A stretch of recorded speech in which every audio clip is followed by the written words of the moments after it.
धन्यवाद मान्यवर। आपने रेल मंत्रालय के बजट पर मुझे अपनी बात कहने का अवसर दिया।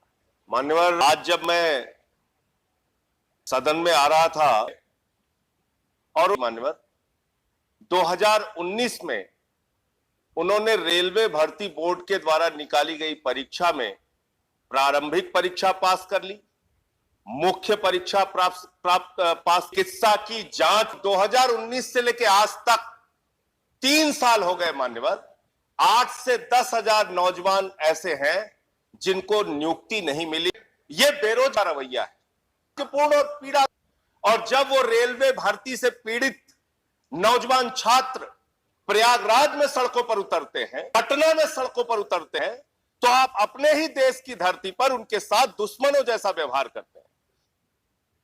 आंसू गैस के गोले छोड़ते हैं, लाठियों से उनको पिटवाते हैं, घर में घुस घुस के उनको मरवाते हैं, पिटवाते हैं। ऐसा व्यवहार कर जैसे मालूम पड़ रहा। ये इस देश के नौजवानों के साथ खिलवाड़ मत कीजिए। और बेरोजगारों के प्रति आपका रवैया। रेलवे में मानव ठेका प्रथा घुसेड़ दिया गया। सफाई कर्मचारियों में ठेका प्रथा, स्टेशन के मेंटेनेंस में ठेका प्रथा, सिग्नल के मेंटेनेंस में ठेका प्रथा, बिजली के मेंटेनेंस में ठेका प्रथा, कोच के मेंटेनेंस में ठेका प्रथा।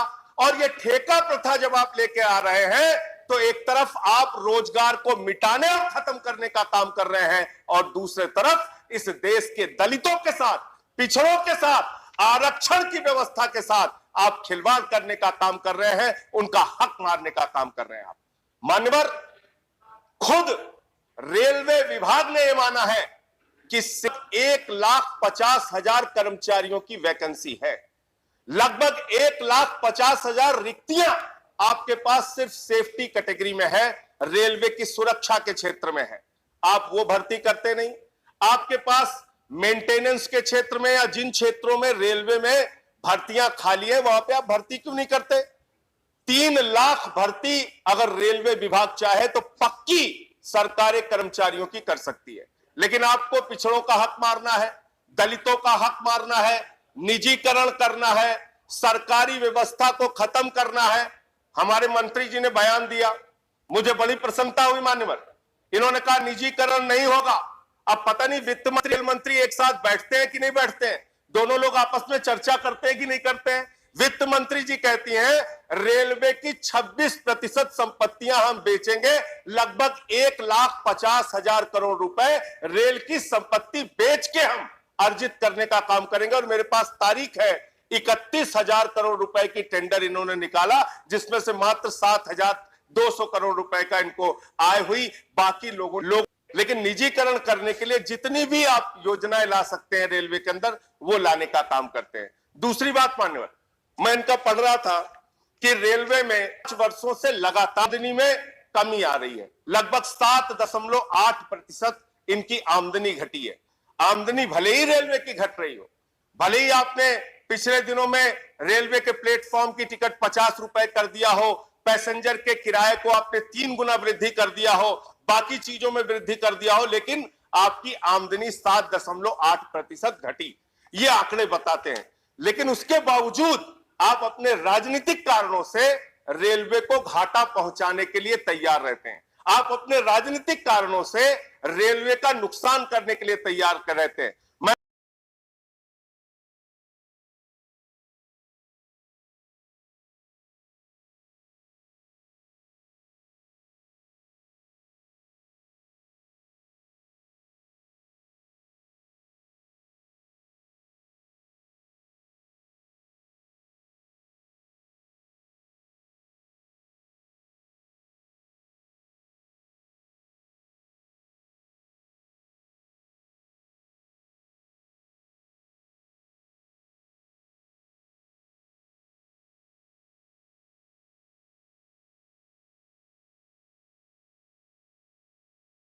आप लोग तो पकोड़ा योजना पहले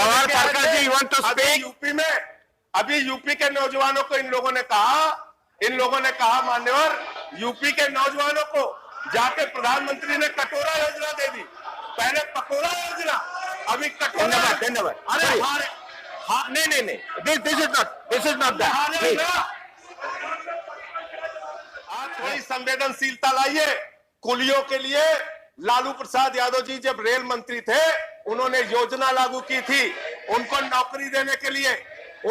अब देखो कुलियों का भी विरोध कर रहे हैं सर, कुलियों का भी विरोध कर रहे हैं। आप समाप्त कीजिए। नहीं, गरीब आदमी का, आप समाप्त कीजिए। गरीब आदमी का विरोध कर रहे हैं। आपका समय हो चुका। सबका विकास कहते हैं लोग।